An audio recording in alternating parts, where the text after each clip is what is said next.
Olá a todos, eu sou a Tainara e juntamente com a Silvia nós somos alunas da Engenharia Ambiental e estaremos apresentando o trabalho de Cálculo 3 do professor Jorge Formiga sobre o tema Modelagem de Riscos de Alagamento Urbano no fundo do Vale e São José dos Campos. Os alagamentos urbanos, eles representam ali atualmente um dos principais desafios ambientais enfrentados pela cidade. Seu aumento está diretamente relacionado à combinação de fatores como chuvas intensas, mudanças climáticas, crescimento urbano desordenado, a impermeabilização do solo e sistemas de drenagens muitas vezes insuficientes para atender à demanda atual. Além dos impactos também ambientais que esses eventos causam, prejuízos às sociedades, à infraestrutura urbana, à mobilidade, perdas econômicas e também a sobrecarga dos serviços públicos, além do risco à saúde e à segurança da população. Em São José dos Campos, especialmente na região do estudo Fundo do Vale, próximo aos córregos do Vidoca e do Rio Una, os episódios de alagamento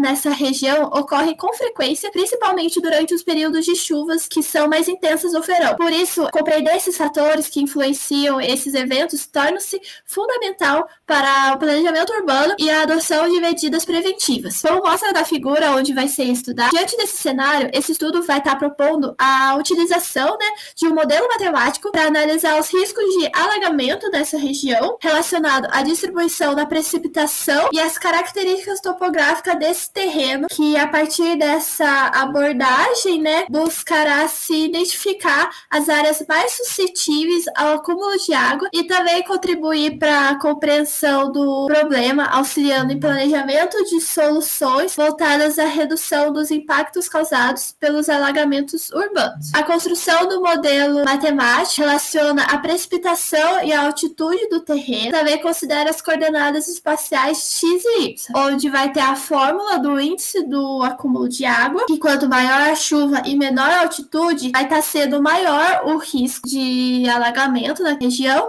e a distribuição gaussiana da chuva presente na fórmula, com o centro com maior intensidade de chuva e a redução gradual para as laterais. A representação também do relevo utilizando a fórmula paraboloide, onde o beta é a declividade do terreno, e o HO a altitude de referência, e também vai estar sendo feitas substituições das variáveis na fórmula principal. Muito bem, agora nós vamos falar um pouquinho sobre como foi feito para a gente classificar o risco. No início, a gente calculou o ponto máximo, considerando os conhecimentos prévios da função, que é o ponto 00, e o resultado foi menos 6,43. Em seguida, a gente queria olhar como funcionava a variação dessa função, desse risco, conforme se fosse variando a variável x e y, que são, respectivamente, as direções leste e oeste e norte e sul. E chegou à conclusão que, devido ao expoente negativo, ambas as derivadas sempre vão dar negativo e, portanto, conforme se afastando da origem, o risco sempre vai diminuir. E o inverso também é verdadeiro. Para essa análise, a gente calculou o vetor gradiente que indicou a direção do ponto central. Também verificamos que no ponto 00,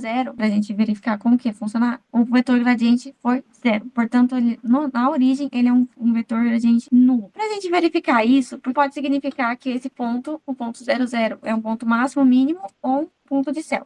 Para a gente verificar isso, a gente utilizou a teoria hessiana a partir do cálculo do determinante que está constando no slide, que deu um valor numérico de 0,0887. O que significa, considerando que ele é maior do que zero e a derivada parcial do x deu menor do que zero, ele considera que aquele ponto, na verdade, ele é um ponto máximo da função. A seguir, para verificar a variação de como que a função variava conforme o tempo, conforme a distância que aumentava, a gente calculou o diferencial total, utilizando uma variação de 100 metros a partir do centro, que na fórmula foi traduzido por 0,01, tanto para x quanto para y. A partir do cálculo, nós obtivemos um valor numérico de 0,0273, o que significa que, conforme nós voltamos à origem, o risco vai variar de 0,0273 a cada 100 metros. Por fim, para conseguir consolidar o modelo, nós realizamos a aproximação linear. Nos resultou um plano horizontal, exatamente no ponto z igual a menos 6,43, o que significa que em toda a região próxima do centro desse raio, a gente vai ter o mesmo risco para toda essa região. E a gente também realizou um erro de precisão para um cálculo para considerar no nosso esquema, um erro de 26% a partir de uma aproximação linear realizada no ponto 0,0 e 0. A seguir, nós realizamos as curvas de nível, que é como o risco se distribuir, e nós observamos que todas as curvas têm o mesmo centro, todas elas têm exatamente na origem, e se você pegar em qualquer ponto das curvas, desde que seja na mesma curva, eles vão ter o mesmo risco. Para determinação observação do K e os raios, a gente considerou a variação utilizada no diferencial total, que foi 0,1. Até aqui nós temos a visualização 3D da nossa função, que permite a observação do modelo operado a partir da função gaussiana, que é um centro concentrado, onde o risco é mais alto, em um certo raio, e a partir dele o risco começa a decair rapidamente. E a figura direita, nós temos um exemplo de como uma aproximação maior para permitir a observação do ponto máximo da função, que é o menos 6,43. Aqui nós temos uma figura para permitir a observação de nossas curvas de nível, incluindo o nosso vetor gradiente, que é perpendicular às curvas e apontado diretamente para a origem. Também curvas mais próximas significa que o risco muda rapidamente. E a seguir nós analisamos alguns cenários para permitir uma observação melhor. O cenário 1 é uma chuva mais intensa, que significa chuva maior num ponto só, um risco maior. Chuva mais parada vai ampliar o ritmo ou a área do risco. A bacia mais profunda vai aumentar o risco em um ponto só. E a atitude base maior vai permitir um escoamento melhor e, portanto, um risco menor. Como apresentado no desenvolvimento matemático e da aplicação gráfica e computacional, a região mais vulnerável aos alagamentos corresponde às áreas de menor altitude e localizadas próximo ali ao centro do vale. Esse resultado ele já é esperado, pois a configuração do terreno ele vai estar ali favorecendo diretamente o acúmulo da água e o seu direcionamento das regiões mais baixas. E a presença também dos rios e córregos na proximidade desse local, associada também à pavimentação urbana e à impermeabilização do solo, contribui para aumentar o volume de água acumulado nessas regiões. Também o índice de alagamento ele diminui rapidamente à medida que a gente afasta da região central, e isso ocorre porque as áreas mais elevadas apresentam maior capacidade de escoamento, dificultando o acúmulo de água superficial, como mostra ali na figura, a esquematização do ambiente urbanizado e o ambiente sem urbanização, como funciona esse escoamento. Do ponto de vista ali prático, o modelo que foi desenvolvido,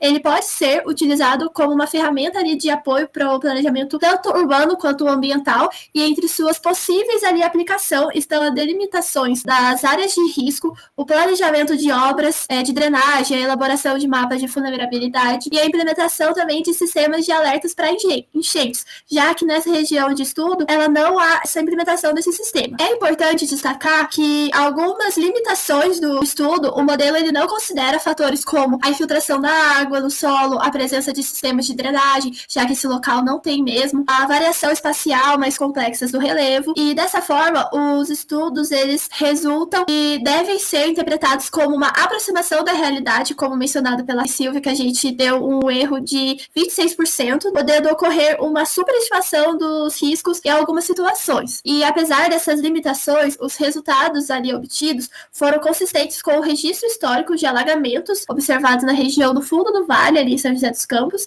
Isso demonstra que o modelo ele foi capaz de representar adequadamente as áreas mais suscetíveis à ocorrência desses eventos, que era isso que a gente gostaria de estar observando, e que a modelagem matemática ela é ali uma ferramenta importante para compreender a dinâmica dos alagamentos urbanos e também para estar ali contribuindo para o desenvolvimento de estratégias de prevenção, de mitigação de impactos e planejamento de cidades mais resilientes frente a eventos extremos de chuva, como também acompanhamento das informações ofertadas pelos registros de alagamento presente no banco de dados da Defesa Civil de São José dos Campos. Obrigada pela atenção.